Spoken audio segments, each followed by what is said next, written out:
You don't get warned in Alaska for no reason. Locals don't scare outsiders for fun.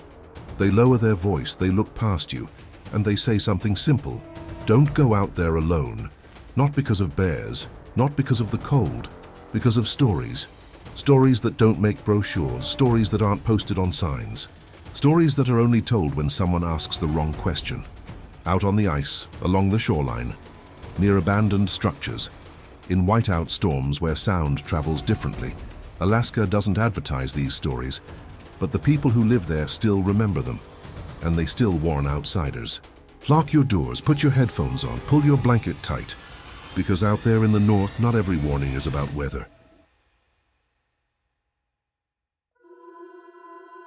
The voice on the shoreline. If someone calls your name from the water at night, you do not answer. That's not a superstition. That's something parents tell their children in Yakutat, especially during late fall, when the shoreline freezes in patches, when fog rolls in low and thick, when sound carries farther than it should. For generations, Tlingit elders have warned about something they call the kushtaka, often translated loosely as land otter man. But locals don't describe it like a monster. They describe behavior. It imitates, it copies, it calls. The warning is specific. If you hear someone crying for help near the water after dark, and you know no one is supposed to be there, you walk away. Fishermen along the Gulf of Alaska have repeated the same story for decades. A voice calling from the tide line, sometimes a woman, sometimes a child, sometimes someone they know, someone. But when they scan the shore, there are no lights, no boat, no tracks, just moving water and ice. In the early 1900s, recorded Tlingit oral histories documented accounts of hunters disappearing after responding to voices near inlets. In modern times, the language changes, but the warning does not. In 2004, a seasonal worker reported hearing someone repeatedly shouting from the direction of the shoreline outside Yakutat. He assumed a kayaker had overturned. He grabbed a flashlight and moved toward the sound. The voice stopped. The tide was low. The mudflat stretched out empty, no footprints, no kayak, no distress flare. He later described something that unsettled him more than the silence. He said the last time the voice called out, it used his first name. Locals did not react with surprise when he told them. They reacted with irritation. You don't go down there when you hear that. Especially not alone. Skeptics point to acoustic distortion, temperature inversion, wind bending sound along water. That explanation satisfies most people, but it doesn't explain why the warning persists across generations. It doesn't explain why elders still tell children, if it sounds human, be careful. The shoreline around Yakutat is unpredictable. Strong tides, floating debris, ice shelves that shift without warning. You can disappear out there in minutes. Maybe the story began as protection, a way to keep children from wandering into freezing water. Maybe it's environmental caution wrapped in narrative, or maybe something about the coastline in that region changes how sound behaves. Because residents still say the same thing. Voices carry wrong near the water, and sometimes they don't sound like echoes. They sound close, too close. The disturbing part isn't whether the kushtaka exists, it's that in a place as practical and hardened as rural Alaska, the warning is still given without hesitation, and it's never delivered as a joke. You don't answer voices on the shoreline, especially when you're certain no one should be there, because if you start walking toward it, you might not realize how far you've gone until the fog closes in and the water is behind you. The tracks that start in the middle of the ice. They didn't come from the shoreline, that's what bothered him. In late March of 2012, a subsistence hunter crossing a frozen stretch of Norton Sound noticed something unusual ahead. Tracks, clear impressions in wind-packed snow, large, deep, separated by a stride longer than his own. That part wasn't strange. Wildlife crosses sea ice all the time, but these tracks did not begin at land. They began in the middle of the frozen bay, no approach marks, no broken snow leading toward them, no drift pattern covering older impressions. They simply started. He followed them for nearly half a mile, straight line, even spacing. Then they stopped, not faded, not turned, stopped, as if whatever made them lifted off the ice. He returned to town and told others. No one laughed. Instead, one older resident asked him a question. "Did you follow them?" He said yes. The response came quick. "Don't do that again." Along stretches of sea ice near coastal villages, stories like this are not rare. Tracks that begin where nothing should begin. Parallel lines appearing overnight, far from pressure ridges.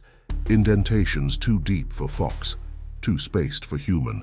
Some attribute it to wind sculpting, snow collapse, thermal shifts in layered ice, all plausible. Except wind doesn't create alternating left-right impressions with toe-like shapes, and thermal fractures don't mimic stride patterns. In 2018, 2 snow machine riders reported something similar near Shaktoolik. They spotted a series of impressions crossing a pressure ridge zone. What unsettled them wasn't the size, it was the direction. The tracks moved toward open water, not away from it. Locals along Norton Sound have a consistent warning. Never follow unexplained tracks across sea ice, not because of a creature, because of what happens when you lose visual reference. On flat white terrain, depth perception collapses, distances distort.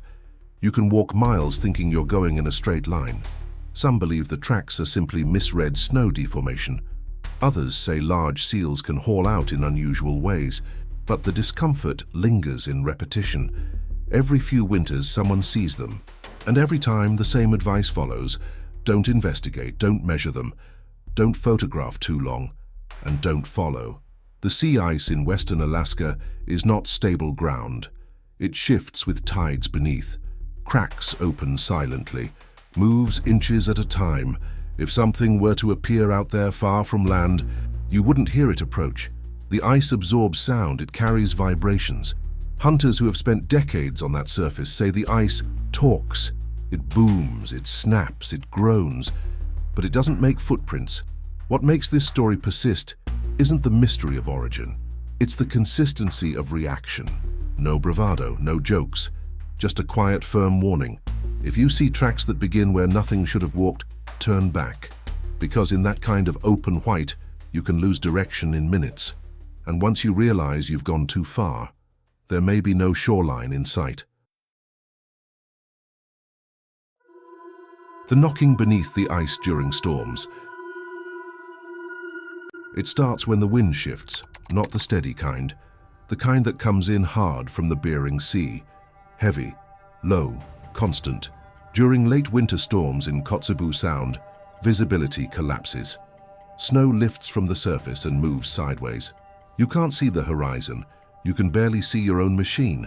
But that's not what residents talk about. They talk about the knocking. It doesn't come from above. It comes from beneath the ice. Sharp, rhythmic. Sometimes spaced seconds apart. Sometimes in clusters. Old fishermen describe it as someone hitting from below. The first time you hear it, you assume shifting pressure ridges, thermal contraction, ice plates grinding. That explanation makes sense, until it becomes patterned.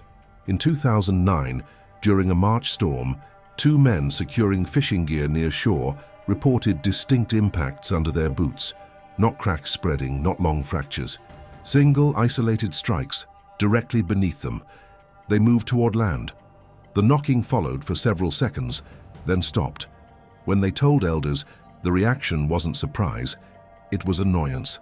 You stay off the ice when the storm speaks. There's an old coastal warning in western Alaska villages. If the ice sounds deliberate, leave. Scientists explain that wind pressure against ice sheets can create resonant vibrations. Air pockets form beneath layered freeze. Tidal shifts create sudden upward flexing, all valid. But those phenomena usually produce groans, booms, long fractures, not short, percussive strikes. What unsettles people is proximity. The sound doesn't travel across the bay. It happens directly under where you're standing, as if something beneath the frozen surface is testing it. In 2017, a snow machine rider near the edge of Kotzebue Sound described feeling vibration before hearing anything, a low pulse through the ice, then 3 hard impacts. He said the surface didn't crack, it just answered. He returned to town and mentioned it casually. An older resident told him something simple. When that happens, you don't wait for a 4th. Sea ice over salt water is not solid ground. It's a suspended ceiling. Beneath it is current, dark water, moving pressure. And in storms, the sea doesn't stay still. Some believe the knocking is rapid ice flecks responding to tidal surges. Others suggest trapped gas pockets collapsing. But no one who lives there treats it like a curiosity. It's treated like a warning sign. Because during storms, sound changes, direction disappears. And if the ice fails, it doesn't fail gradually. It drops. The most unsettling part isn't that the ice moves. It's that the sound sometimes follows, not across distance, but beneath your path. And when the storm is loud enough to swallow everything else, those impacts feel close. Closer than they should be. Locals don't wait to confirm what causes it. They step off the ice and they don't go back until the wind is calm again. Because out there, during a white storm, the surface isn't the only thing shifting. And if something moves beneath you won't see it. You'll only hear it. The voice that walks outside the cabin. It doesn't knock, it walks, slow, measured, crunching snow outside thin cabin walls. In parts of interior Alaska, especially outside smaller communities near the Yukon River, there is a warning repeated quietly during winter. If you hear someone walking around your cabin at night, and you know no one should be there, do not open the door. At first it sounds practical. Isolation. Snowpack carries sound clearly. Animals move differently in deep cold, but the warning gets specific. If it calls your name, do not answer. This story has circulated in villages for decades. Hunters wintering in trapline cabins have reported hearing deliberate footsteps circling structures during storms, not pacing randomly, circling, stopping near windows, moving again. In the 1980s, one trapper staying several miles from the nearest settlement reported hearing someone step onto his porch during a blizzard. He assumed another trapper was in distress. He called out, no reply. He opened the door. There were no tracks. Fresh snow. Unbroken. In temperatures below zero, snow holds impression clearly, especially when it's new. He closed the door and did not open it again that night. The next morning, he found one thing disturbed. His sled had been moved several feet from where he left it, not dragged, shifted, no clear marks leading to it. In extreme cold, sound travels differently. Hard air carries it farther. You can hear a snow machine miles away. You can hear wood crack from deep freeze contraction. Skeptics point to thermal pops in trees, foxes, wolverines, wind moving loose boards, all reasonable. But that does not explain voices. Several accounts describe hearing someone speak outside the cabin. Soft, conversational, close to the wall, always when no one is expected. In some communities, elders describe something older than wildlife, not as a creature, but as presence, something that mimics to draw you out. The advice is always the same. If someone is truly in danger, they will knock hard. They will shout clearly. They will identify themselves. Anything else, you wait until morning. In 2013, a maintenance worker staying near a remote river site reported hearing someone walk around his structure for nearly 20 minutes during high wind. He assumed snow sliding from roof edges until he heard his first name spoken once. Clear, not carried, not distorted. He did not open the door. The next morning, snow was drifted high against the cabin, smooth, no visible tracks. Interior Alaska is vast. Cabins can be dozens of miles from the nearest road. In winter, stepping outside during a storm can mean disorientation in seconds. White sky, white ground, no horizon. Maybe these stories evolved as survival instinct, a rule disguised as folklore. Don't respond to unidentified sound at night. Don't step into blizzard conditions without certainty. Or maybe isolation changes perception. Extreme quiet amplifies imagination, but what unsettles even practical residents is the repetition. Different decades, different locations, same pattern, footsteps, circling, a voice that sounds almost familiar. And the most important part of the warning isn't about what it is. It's about what you do. You stay inside. You do not investigate. Because in Alaska, in deep winter, curiosity can be fatal. And if something walks outside your cabin in a storm, you don't need to know what it was. You just need to survive until daylight. the structures that shouldn't still be active. You're not supposed to go inside them. That's what people in smaller Western Alaska communities say about the old radar stations. Most outsiders don't even know they're there. Scattered across remote hills and coastal ridges are remnants of Cold War early warning sites, part of what was once the distant early warning line, built in the 1950s, designed to detect incoming threats across the Arctic. Some were dismantled, some were cleaned up, some were left. Metal skeleton towers, concrete platforms, empty fuel tanks, long abandoned buildings with broken windows facing the Bering Sea. Officially, they are inactive, dead infrastructure, relics of a different era, but locals tell a different version, not about secret operations, about sound. During high wind events, certain sites emit low mechanical tones, not loose sheet metal flapping, not random rattling. A steady hum. Residents in villages near former sites have reported hearing tonal vibration carry through fog during storms. In 2011, a snow machine rider passing near an old radar installation outside of Bethel reported something more unsettling. He said the structure was producing light, not bright, but faint illumination from within one of the remaining enclosures. He assumed reflection from his own headlamp. He cut the engine. The light remained. He left. The next morning he mentioned it casually in town. No one dismissed him. Instead, someone asked him why he stopped. "You don't shut off your engine near those." Environmental scientists have documented that some former radar sites still contain residual infrastructure capable of responding to wind in complex ways. Large hollow frames, metal cavities, tensioned cables.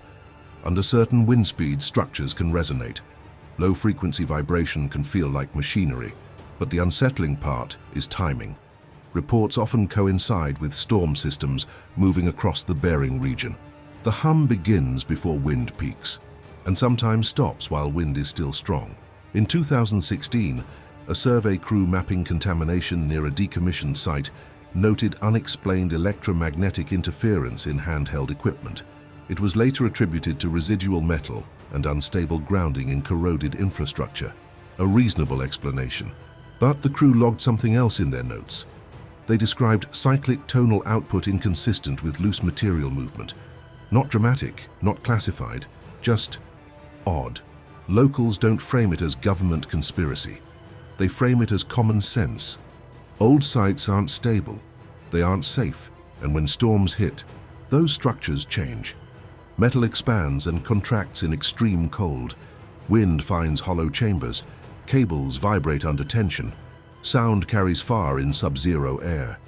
But residents still advise outsiders not to explore them, not because something is hiding inside, but because something responds.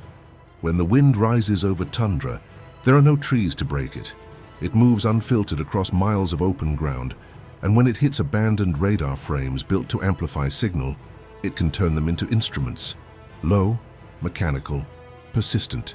In open Arctic terrain, there are few places that feel industrial, few places that feel artificial. So when a dead structure hums in the distance during a white storm, it feels alive. That's the part that unsettles people, not that it was built, not that it was abandoned, but that decades later, it still answers the wind. And if you're standing near one when visibility drops, the sound doesn't feel environmental. It feels deliberate. That's why locals don't tell tourists to go explore them. They say something simpler. Stay clear when the weather turns. Because in Alaska, even what was left behind doesn't always stay silent. The storm that says your name. It never happens on calm nights, only when the wind is violent. When snow moves sideways, when you can't see beyond your own porch light. In several small villages along the Bering Sea coast, there is a warning given during winter storms. If you hear your name called from outside, do not step out, it sounds irrational. Until you understand how storms behave in western Alaska, wind doesn't just blow, it layers, it bends, it forces sound through gaps between buildings, it drags tones across frozen ground. It can turn loose metal into whistles. It can make power lines sing, but residents insist there is a difference between noise and voice.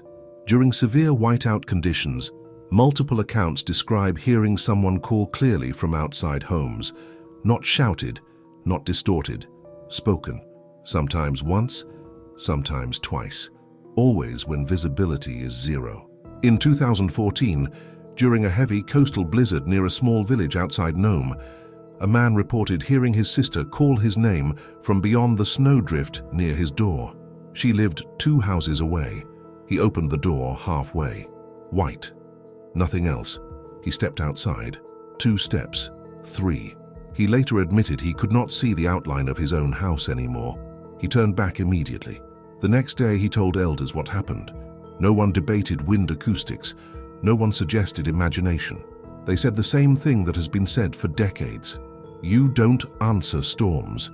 Psychologists explain auditory pareidolia, the brain trying to interpret chaotic sound as familiar language, especially under stress, especially during isolation. And that explanation is reasonable. But what makes the warning persist is consistency. Different villages, different decades, same pattern. The voice is always familiar. It never sounds like a stranger. It never sounds mechanical. It sounds like someone you trust. In Arctic storms, stepping outside without tether or visual anchor can mean immediate disorientation. Whiteout erases direction. Snow reflects light evenly. There is no up, no down, no shadow. You can walk straight into open water. You can circle your own house without recognizing it. Maybe the story evolved as survival instinct. A rule encoded in narrative. If you hear something during a storm, you stay inside, you wait. But elders phrase it differently. They don't say it's wind, they don't say it's imagination. They say storms don't just move snow, they move sound. And sometimes sound moves you. That's why the warning isn't dramatic. It's calm. If your name is spoken from outside during a white storm, you ignore it. Because in Alaska, the most dangerous step is the one you take when you think someone needs you. And when visibility drops to nothing, the last thing you should follow is a voice you can't see. Alaska doesn't need to convince you. It doesn't argue. It doesn't explain itself. The people who live there don't tell these stories to entertain outsiders. They tell them because someone at some point ignored the warning. And that was enough. If you ever find yourself that far north, and someone lowers their voice before giving advice, listen, because in places where storms erase footprints in minutes, the only thing that survives long enough to matter is a warning.